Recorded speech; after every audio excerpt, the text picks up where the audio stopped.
जटाटवी गलज्जल प्रवाह पावितस्थले गलेवलम्ब्यलम्बिताम्बुजङ्ग तुङ्गमालिकां ढमड्ढमड्ढमड्ढमन्निनादवड्ढमर्वयं चकार चण्डताण्डवं तनोतु नः शिवं शिवं शिवं शिवं शिवं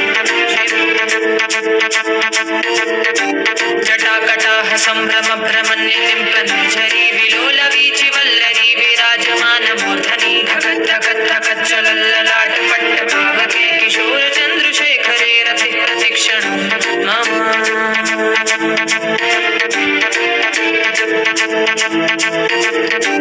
ललाधरेन्द्रनन्दिनी विलासबन्धुबन्धुरस्फुरद्दिगन्तसन्तति प्रमोदमानमानसे कृपाकटाक्षधोरिणी निरुद्धृत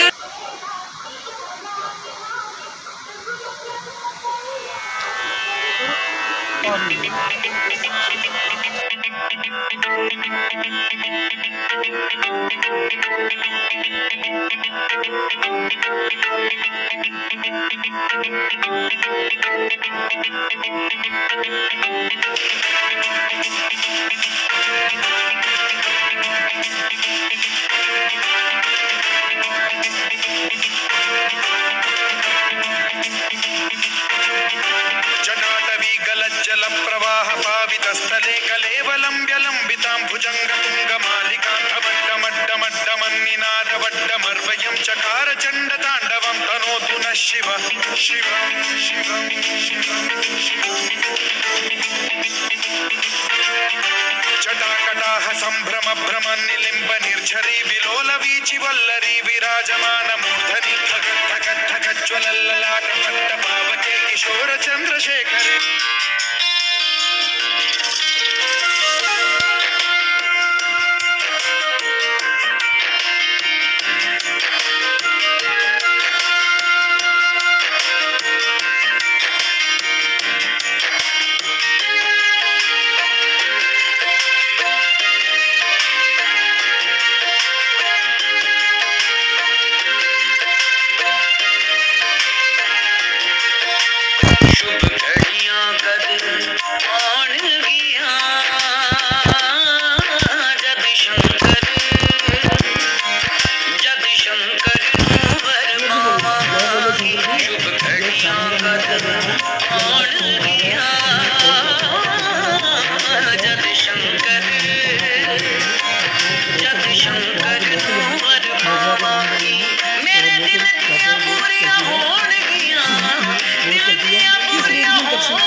शिवलिंग है, बहुत अच्छी गुफा है।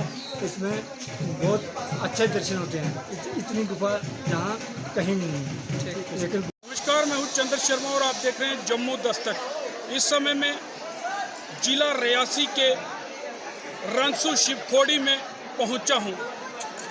आप सबको पता है कि जो वर्ष में एक श्रावण मास आता है उसका क्या महत्व होता है, और जो यहाँ पे जिला रियासी के अंदर एक शिवखोड़ी जो नामक एक स्थान है, वह विश्व भर में एक प्रसिद्ध स्थान है। यहाँ पे शिव भगवान स्वयं विराजमान है। वर्षों पुराना ये यहाँ पे एक शिवलिंग है, एक बहुत बड़ी गुफा है। यहाँ पे पूरे भारतवर्ष से जो है श्रद्धालु लोग दर्शन करने के लिए आते हैं।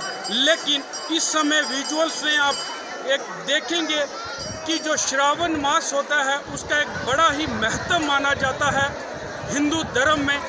उसी श्रावण मास का जो अंतिम सोमवार है, उस सोमवार का आप लाइव विजुअल शिवखोड़ी से देख रहे हैं कि कितने जो है बाहरी प्रदेशों से, हिंदुस्तान से जो श्रद्धालु आते हैं वो दर्शन के लिए इस वक्त लाइन में खड़े हैं ताकि वह इस भोलेनाथ के दर्शन कर सकें। ये जो लंबी लाइन आप देख रहे हैं ये जो एक प्राचीनतम गुफा है, इस गुफा के लगभग 20 मीटर अंदर जाकर के शिवलिंग आता है। उस शिवलिंग के ये फिर भक्तजन दर्शन करते हैं और अपने आप को कृतार्थ करते हैं। इस समय आप लाइव विजुअल्स देख रहे हैं। कुछ श्रद्धालु हैं हमारे साथ, इनसे जानेंगे कि कैसा लगता है इस धाम में आकर के उनको। कहाँ से आए हो आप? हरदोई से। हरदोई से। क्या नाम है, कौन सा स्टेट है आपका? उत्तर प्रदेश। उत्तर प्रदेश से। कब आए आप? जी हम 16 तारीख को आए थे। दर्शन किए आपने? कैसा लगा आपको? अच्छा लगा, बहुत अच्छा। बहुत अच्छा लगा, बहुत बढ़िया लगा। क्या क्या क्या देखा आपने, क्या पाया इसमें? सब कुछ देखा। सब कुछ देखा हमने और अच्छी तरह से दर्शन भी किए, हर चीज़ हमें प्राप्त हुई। कौन कौन सा अच्छा यहाँ पे जो आचार्य लोग हैं वो विस्तार से आपको बताते हैं, सब चीज़ें आपको समझ आ गई क्या? सब चीज़ समझ आ गई। कहा जाता है कि मान्यता ये है, और अपनी आंखों से भी शायद मानव हम समझ सकते हैं या नहीं, लेकिन ये बताया जाता है कि 33 करोड़ देवी देवता जो है यहाँ भगवान शिव के सानिध्य में रहते हैं।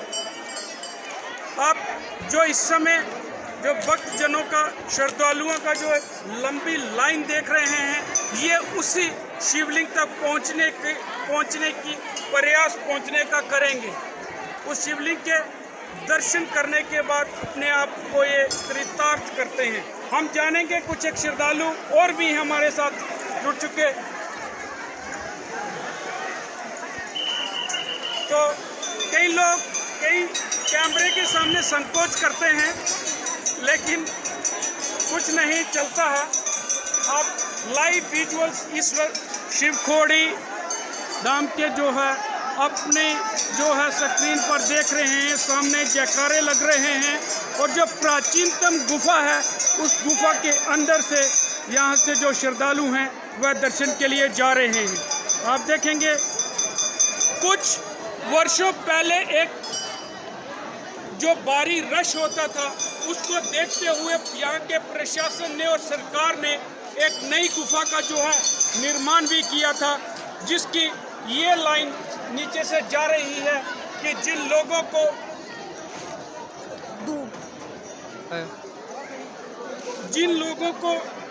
जल्दी होती है या फिर किन्हीं लोगों को सांस की प्रॉब्लम होती है, सांस की दिक्कत होती है, या कोई अस्थमा के जो मरीज होते हैं, उनके लिए ये स्पेशल विशेष ध्यान रखा गया है। और सरकार द्वारा एक नई गुफा यहाँ से जो बनाई गई थी, उसका आप दृश्य ये देख रहे हैं कि उस पावन शिवलिंग के दर्शनों के लिए श्रद्धालु जाते हुए। इस समय इस शिवखोड़ी जो धाम के मुख्य पुजारी हैं, आचार्य दीपक शास्त्री जी हमारे साथ जुड़े हैं। इनसे जानेंगे विशेषकर श्रावण मास का महत्व क्या है और किस तरह से यहाँ पे शिवलिंग के लोग दर्शन करते हैं और उनकी मनोकामना पूर्ण होती है, और किस तरह से जो है वो प्रकृति का एक नियम है या फिर विधि है जो हमारे शास्त्रों के अनुसार, उसके तहत ही हमें पूजा करनी चाहिए। दीपक जी, स्वागत है आपका। धन्यवाद प्रभु जी। जहाँ तक रही बात श्रवण मास, मासों में मास श्रवण मास भगवान को अति प्रिय है। इस मास में जो भगवान भोलेनाथ की आराधना करते हैं, भगवान महादेव उनकी हर इच्छित कामना पूर्ण होती है। और यहाँ पर भगवान भोलेनाथ अपने परिवार को लेकर अर्धनारीश्वर रूप में यहाँ विराजमान है। जो भी भक्तगण यहाँ पर आते हैं, पूजा अर्चना करते हैं, उनकी हर एक कामना पूर्ण होती है। यहाँ पे कब किस वक्त पूजा की जाती है, जब शिवलिंग की पूजा होती है? यहाँ देखिए, जो भगवान भोलेनाथ है यहाँ पर हैं, अपने परिवार को लेकर सुबह शाम आरती का समय रहता है। और श्रावण मास में ये लगातार पूजा चलती ही रहती है, दिन भर चलती रहेगी। कि श्रावण मास के अलावा दो समय पूजा होती है कि केवल विशेषकर श्रावण मास में ही दो समय रहता है? सुबह और शाम दोनों समय रुद्राभिषेक और पूजा नाना प्रकार की विधि से स्नान करवाया जाता है, तो दोनों समय रहती है। और श्रावण मास में विशेष रहता है कि वो चलती ही रहती है, दिन भर पूजा चलती ही रहती है। और वैसे तो वहाँ पर जब यात्रा आती है, दिन भर लोगों के रुद्राभिषेक इत्यादि भी करवाए जाते हैं। तो आप ये बताएंगे कि लगभग कितने जो श्रद्धालु हैं वह दर्शन कर करके जाते हैं? देखिए, यहाँ पर श्रद्धालु देख लीजिए, जैसे शिवखोड़ी में जो शिवरात्रि का जो समय रहा है, 3 दिवसीय मेले में 4.5 लाख की यात्रा रही है। और यात्रा यहाँ पर दिन में 10,000 12,000 यात्रा रहती है। कोरोना काल में थोड़ी सी यात्रा कम हुई थी, क्योंकि जिसमें कम होने के कारण 200-300 यात्रा हो गई थी। पहले तो कोरोना में टोटल बंद की थी, इस बार जो कोरोना था इसमें तो कम की गई थी, 200-300 यात्रा डेली की हो गई। जब कोरोना काल चला था, यात्रा कम हुई थी आप कह रहे हैं, उसमें किस तरह से जो कोरोना को लेकर के एक विशेष आपके द्वारा जो है जो सुविधाएं या फिर किसी तरह की कोई असुविधा वहाँ पे ना हो सके ताकि कोरोना ना फैल सके, उस समय आपने क्या किया? देखिए, उसके लिए यहाँ पर जो प्रशासन ने टंकियाँ सैनिटाइज़र के लिए टंकियाँ लगवाई थी, और उसके लिए सोशल डिस्टेंस का विशेष दायरे बनाकर विशेष ध्यान रखने के लिए, और मास्क पहनकर सबको यहाँ पर अनिवार्य, जो लोग मास्क नहीं पहनते हैं उनके ऊपर कानूनी कार्रवाई भी की जाती थी। तो उसके लिए लोगों को अवेयर किया जाता था और सोशल डिस्टेंस का विशेष ध्यान रख दिया जाता था। जो लोग यहाँ पे विशेष एक अभिषेक कराते हैं, क्या वह अभिषेक श्रावण मास में ही होता है या फिर अन्य मासों में भी होता है, कोई करवा सकता है? ये ऐसे है कि जो रुद्राभिषेक है, जो करवाना चाहता है उसके लिए एक विशेष यहाँ पर एक उसके लिए चार्ज रखा गया है। जो भी करवाना चाहता है तो वो कभी भी समय में आप आ सकते हैं, वहाँ पे अभिषेक होगा। उसके लिए यहाँ पर नाना प्रकार के आपके दूध, दही इत्यादि, ये शक्कर इत्यादि से ये स्नान करवा कर भी अभिषेक करवाया जाता है। आपके साथ यहाँ पे जो आचार्य लोग हैं उनकी संख्या कितनी है? देखिए, क्या सुबह शाम वो बदले जाते हैं या फिर किस तरह से होते हैं? देखिए, समय समय पर सभी लोग अपनी अपनी ड्यूटी करते हैं। हर एक जो यहाँ पर आचार्य लोग हैं उनकी समय समय पर ड्यूटी है, 8 घंटे की ड्यूटी, अपनी ड्यूटी और आरती में सुबह शाम सभी यहाँ पर रहते हैं। आचार्य जी, एक पूछूंगा कि जो सुरक्षा है, आजकल एक बड़ा बहका मोल है प्रत्येक जम्मू कश्मीर में, लेकिन यहाँ पे क्या सुरक्षा का बंदोबस्त है? देखिए, यहाँ पर ये तो सुरक्षा का तो ये तो हम इसको नहीं बताएंगे, क्योंकि सुरक्षा यहाँ पर पूरी व्यवस्था अच्छे तरीके से एडमिनिस्ट्रेशन ने पूरे अच्छे तरीके से CRPF और आर्मी और यहाँ पर CRP पुलिस इत्यादि यहाँ पे फोर्सें लगी हुई हैं, क्योंकि सुरक्षा का ये हमारा ये गोपनीय है, ये अंदर की बात है, इसको हम ये नहीं कहेंगे कहाँ पर। अपने समय समय पर हर जगह पर अपने अपने पॉइंट में हर व्यक्ति वहाँ पर सुरक्षा के लिए तैनात है और अपनी परम ड्यूटी को निभा रहा है, और श्राइन बोर्ड भी अपनी सुरक्षा में तत्पर रहता है और सेवा में तत्पर है। आप श्रद्धालुओं को क्या संदेश देना चाहेंगे श्रावण मास पर? हम ये कहना चाहते हैं कि सभी जो भक्तजन यहाँ पर पहुँचे हैं, भगवान भोलेनाथ महादेव उनकी हर इच्छित कामना करें, पूर्ण करें। जो यहाँ पर नहीं पहुँच पाए किसी कारणवश, भगवान जो घर में बैठे हैं, भगवान भोलेनाथ उनके घर में भी उनको आशीर्वाद प्रदान करें, वो घर में बैठे भगवान भोलेनाथ की आराधना करें। अंतिम सवाल कि यहाँ पे हमने भी दर्शन किए कि बाहरी प्रदेशों से जो यात्रा आती है उसमें थोड़ी सी कमी दिखाई दे रही है। जो स्थानीय लोग हैं वह यहाँ पे ज़्यादा दिखाई दे रहे हैं, यह क्या कारण है? देखिए, यहाँ पे ये तो पहले प्रचलित था कि यहाँ की जो लोकल यात्रा थी वो ही यहाँ पे आया करते थे, अन्यथा जैसे जैसे ये प्रचलित हुआ, जो कोरोना के दौर में अब यात्रा बाहर की कम हो चुकी है, क्योंकि श्रावण मास में ये लोग हर लोग आजकल अपने अपने देवस्थान में बैठकर पूजा घरों में पूजा करते हैं। महादेव उनके घर में, लोग अपने घर में हर जगह पर, जैसे काशी में मान लो, उज्जैन में मान लो, देवस्थानों में वो लोग वहाँ पर जुड़े रहते हैं, और कोरोना के काल को मद्देनजर रखते हुए लोग भी यहाँ पर आना इस बार। यदि कोई यहाँ का व्यक्ति काशी में नहीं पहुँच सकता तो वो शिवखोड़ी धाम के दर्शन करता है तो क्या उसको वैसा ही फल मिलता है, प्राप्त होता है? देखिए, ये शास्त्रों में लिखा है, वेदा शिवा शिवो वेदो वेद्याध्यायी सदा शिवा। जो शिव का स्वरूप है वो वेद है। जो भगवान भोलेनाथ को बजता है, भगवान भोलेनाथ की आराधना करता है, वो साक्षात शिव स्वरूप हो जाता है।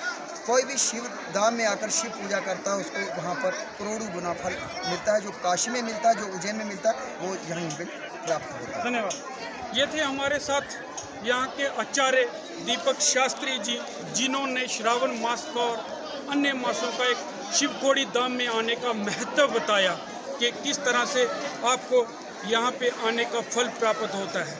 कैमरामैन सौरभ शर्मा के साथ चंद्र शर्मा, जम्मू दस्तक, सुंदरबनी, राजौरी। जय हिंद।